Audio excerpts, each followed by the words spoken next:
Thanks.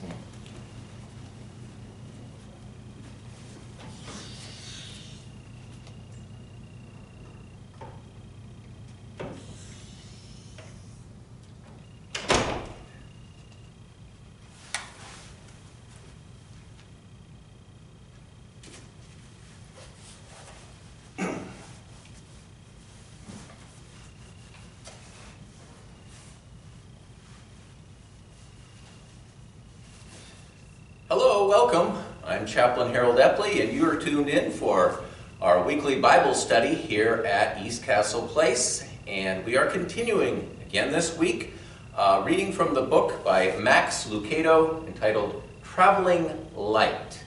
And this book is a reflection on the 23rd Psalm, the well-known, "The Lord is my shepherd."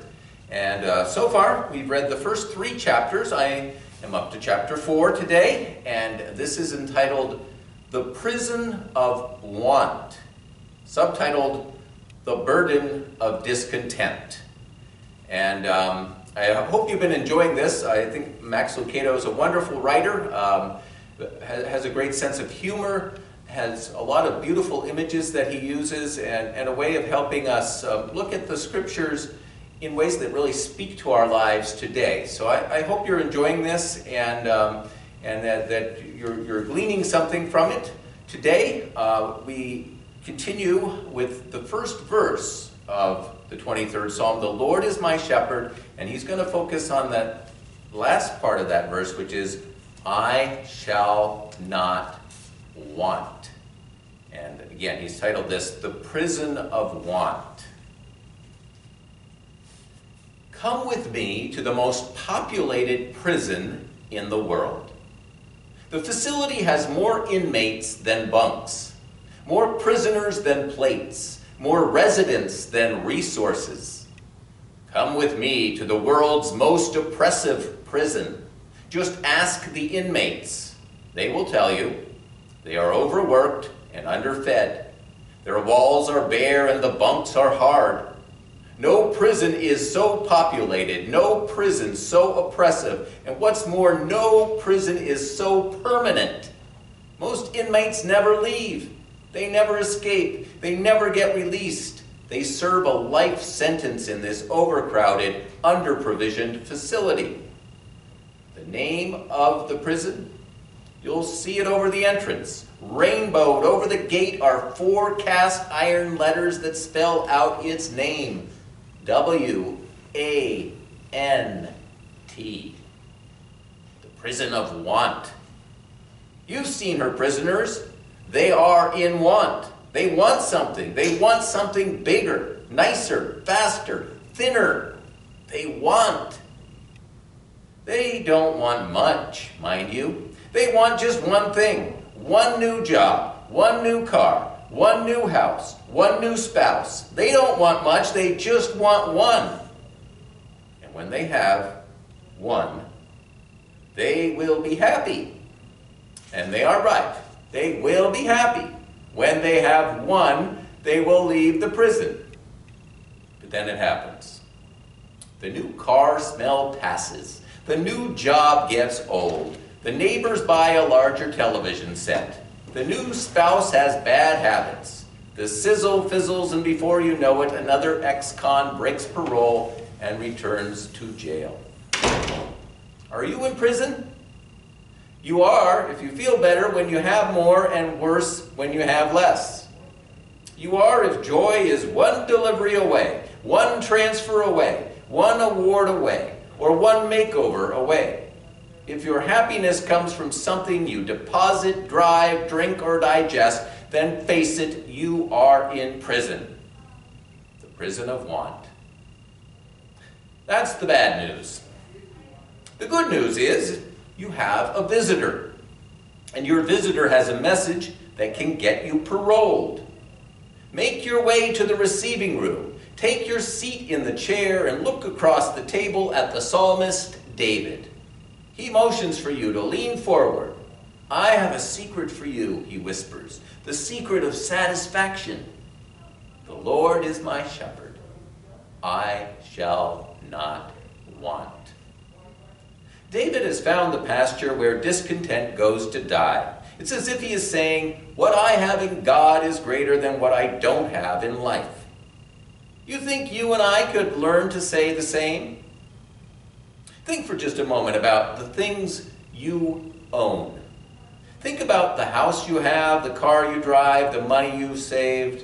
Think about the jewelry you've inherited and the stocks you've traded and the clothes you've purchased. Envision all your stuff. And let me remind you of two biblical truths. Your stuff isn't yours.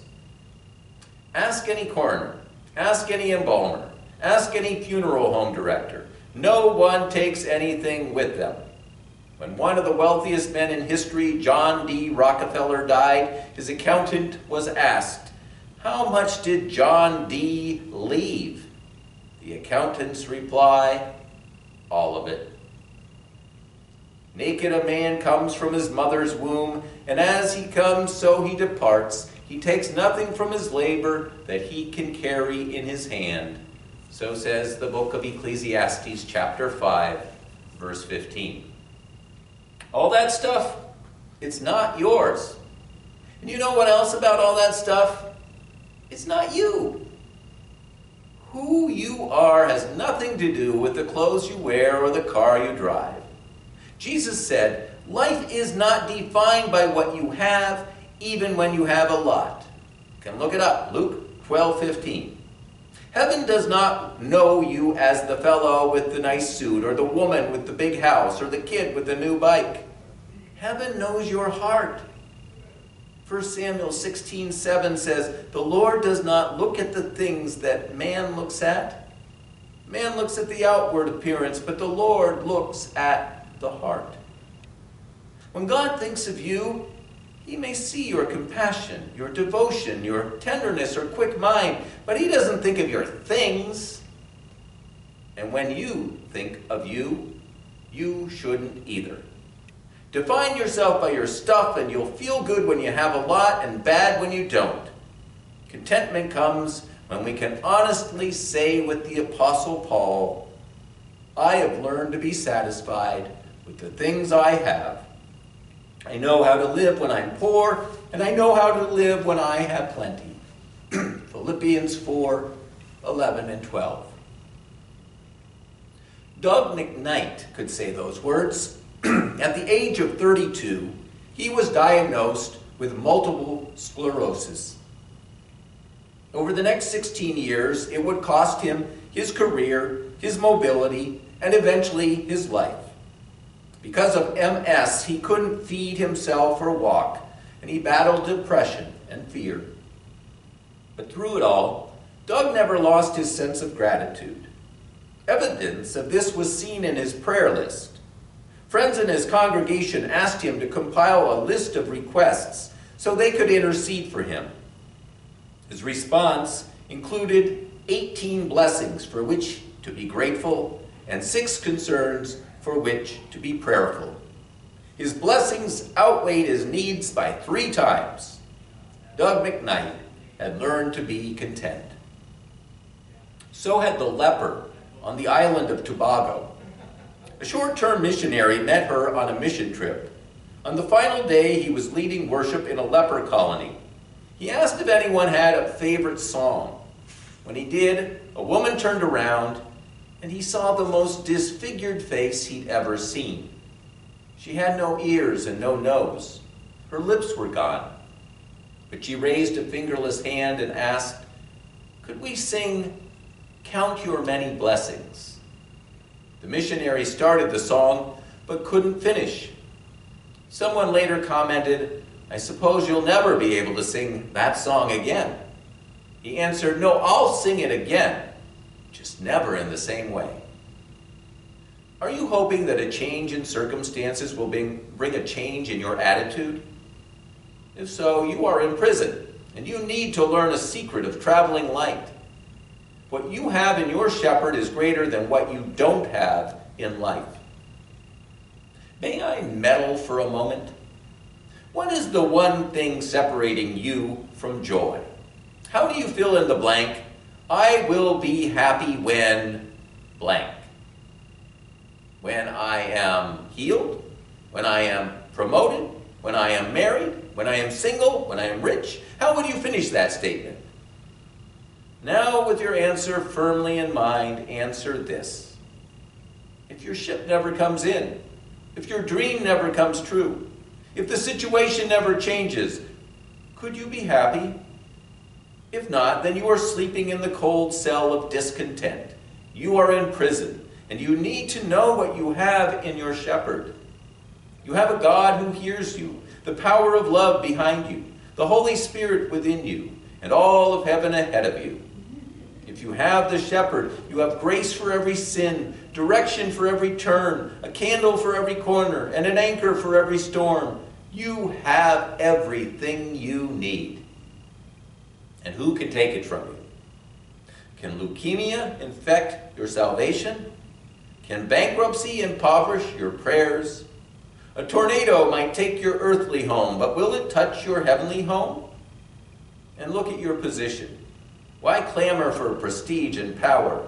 Are you not already privileged to be part of the greatest work in heaven, in history? According to Russ Blowers, we are. He is a minister in Indianapolis. Knowing that he would be asked about his profession at a Rotary Club meeting, he resolved to say more than, "I'm a preacher." Instead, he explained, "Hi, I'm Russ Blowers. I'm with a global enterprise. We have branches in every country in the world. We have representatives in nearly every parliament and boardroom on earth. We're into motivation and behavior alteration. We run hospitals, feeding stations, crisis pregnancy centers, universities, publishing houses, and nursing homes. We care for our clients from birth to death. We are into life insurance and fire insurance. We perform spiritual heart transplants. Our original organizer owns all the real estate on Earth, plus an assortment of galaxies and constellations. He knows everything and lives everywhere. Our product is free for the asking. There's not enough money to buy it. Our CEO was born in a hick town, worked as a carpenter, didn't own a home, was misunderstood by his family and hated by his enemies, walked on water, was condemned to death without a trial, and rose from the dead. I talk with him every day." If you can say the same, don't you have reason to be content? A man once went to a minister for counseling. He was in the midst of a financial collapse. "I've lost everything," he bemoaned. "Oh, I'm so sorry to hear that you've lost your faith." "No," the man corrected him, "I haven't lost my faith." "Well, then I'm sad to hear that you've lost your character." "I didn't say that," he corrected. "I still have my character." "I'm so sorry to hear you've lost your salvation." "That's not what I said," the man objected. "I haven't lost my salvation." "You have your faith, your character, your salvation? Seems to me," the minister observed, "that you've lost none of the things that really matter." We haven't either. You and I could pray like the Puritan. He sat down to a meal of bread and water. He bowed his head and declared, "All this, and Jesus too." Can't we be equally content? Paul says that godliness with contentment is great gain. 1 Timothy 6:6.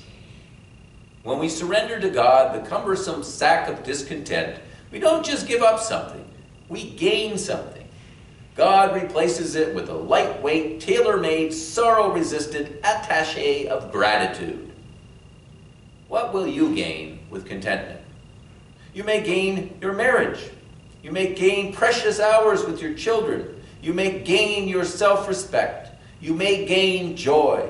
You may gain the faith to say, "The Lord is my shepherd, I shall not want." Try saying it slowly. "The Lord is my shepherd, I shall not want." Again, "The Lord is my shepherd, I shall not want." Again, "The Lord is my shepherd, I shall not want." Did you hear something? I think I did. I'm not sure, but I think I heard the opening of a jail door. That concludes chapter 4 from Max Lucado's Traveling Light. Just a few questions to leave you with, to reflect on as you think about the prison of want.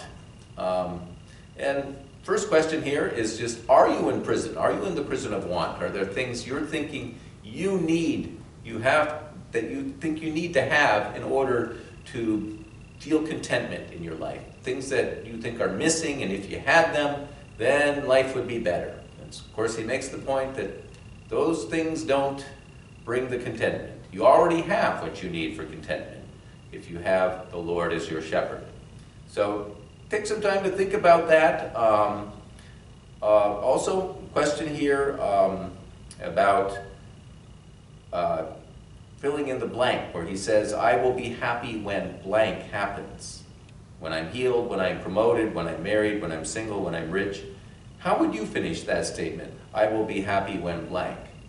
And that kind of gets you to think about ways in which you might be deceiving yourself, thinking that, oh, if only I had this or I had that, then my life would be better.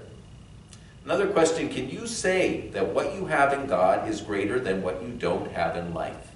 It makes that point, that we so often focus on what we don't have in this life, but we already have all that we need in God.